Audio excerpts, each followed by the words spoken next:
కాశ్మీర్‌లోని పహల్గామ్‌లో ఏప్రిల్ 22వ తేదీ మధ్యాహ్నం జరిగిన భయానకమైన ఉగ్రదాడిలో 26 మంది భారతీయులు ప్రాణాలు కోల్పోయారు.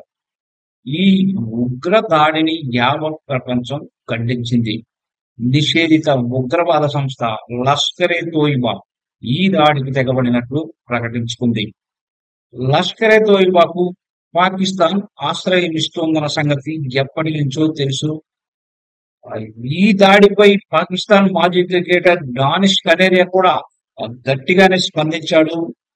పహల్గామ్ దాడిలో పాకిస్తాన్ పాత్ర నిజంగా లేకపోతే ఆ దేశ ప్రధాని షెహబాజ్ షరీఫ్ ఎందుకు ఖండించలేదని ప్రశ్నించాడు. ఆ దాడి తర్వాత పాక్ దళాలు అకస్మాత్తుగా ఎందుకు అప్రమత్తమయ్యాయని నిలదీశాడు.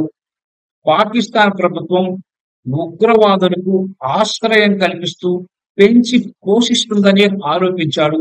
ఇది సిగ్గుపడాల్సిన విషయమని ట్విట్టర్ వేదికగా పాక్ ప్రభుత్వంపై మండిపడ్డాడు మాజీ క్రికెటర్. దీనికి ముందు కూడా కనేరియా ట్వీట్ చేస్తూ పాకిస్తాన్ ప్రేరేపిత ఉగ్రవాదులు స్థానిక కాశ్మీరులను ఎందుకు టార్గెట్ చేయరని ప్రశ్నించాడు. హిందువులే లక్ష్యంగా దాడులకు తెగబడతారని నిలదీశాడు.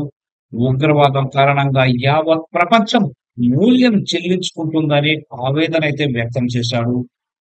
మరో ట్వీట్ చేస్తూ నేను ఏదైనా ట్వీట్ చేసినప్పుడల్లా కొంతమంది భారతీయ ముస్లింలు ఎందుకు బాధపడతారంటూ కూడా ప్రశ్నించాడు.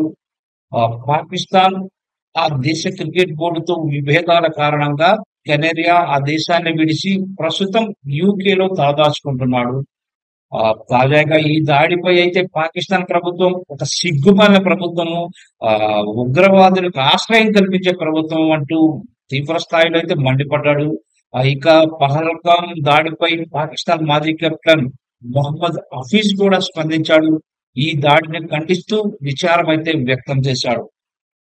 ఈ పాకిస్తాన్‌కి సిగ్గు లేదు నిజంగా ఇటువంటి ఉగ్రవాదులకి ఆశ్రయం కల్పిస్తూ ఇంత దారుణంగా ఆహ్, ఎందుకు తయారైందనేది కూడా చాలా మంది క్రికెటర్లు ప్రశ్నిస్తున్నారు.